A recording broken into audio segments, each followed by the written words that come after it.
Inspiration over instruction is my PDA principle.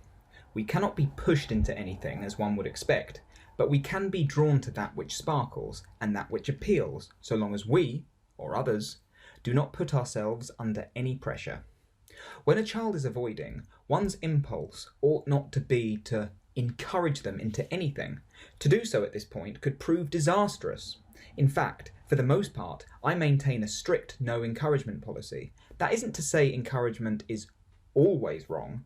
Encouragement, in my view, should be reserved for when the world beyond the child's safety zone, notice my refusal to use that trivializing word, comfort, has been confirmed and demonstrated by the parent or teacher.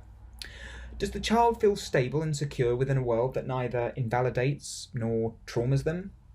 Encourage away then, but most of the time the child secludes themselves within a tightly sealed safety bubble of their own making, because they cannot bring themselves to enter a dangerous world whereby they are neither stable nor secure, a world which has done nothing for the child bar pose an existential threat to their very autistic existence.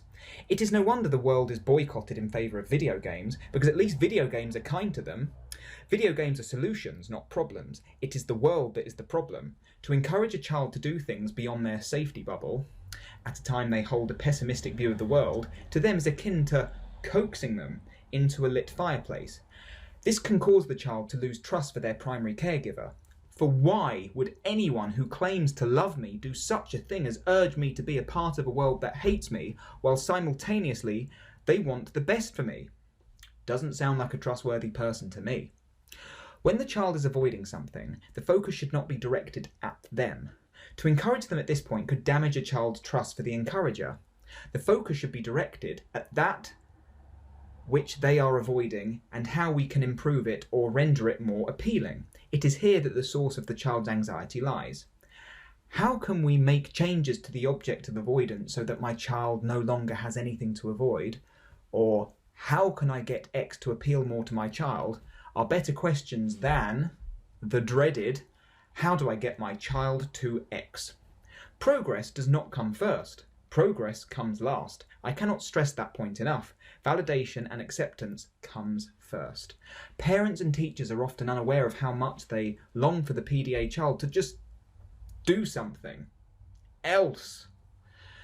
And they are unaware of how not only is that demanding for the child, but it is also completely invalidating for them. We have to honour and validate the place the child is currently at before we even think about how progress can be made. Progress is not the aim. Progress is a side effect of validating, honouring and accepting the child's current state. On a similar note, happiness isn't the aim either. Happiness is crucial, but it should not be the primary goal. Happiness is the natural and pleasant side effect of allowing a child to be. When I'm sad, I don't want people to just make me better, because this means they aren't honouring my current state. It is important for the child that the parent or teacher acknowledges right now that life is shit. Be with them during the shitness. Get amongst the shitness yourself and understand what it is to feel so low as to barely move from one spot, but do not focus your energies on moving them or improving them.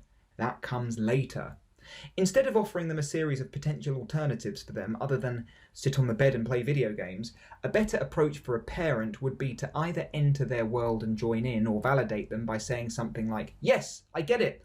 The world is a shit, scary and confusing place for you. I'm not surprised you don't want to move. If I were you, I'd probably be backed into a corner too."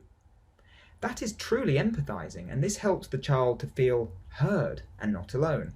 As for teachers, when the child cannot bring themselves to go into school, their response should not be to work out how they can get the child to attend, but instead to adopt an attitude which resembles more, "Yes, I get it. You cannot come in so long as there is something this end that you are avoiding. Therefore, stay at home and leave it to us to create a safer and more inclusive environment for you.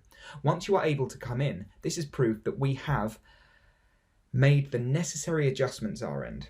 If you still don't come in, then we, teachers, clearly need to do more."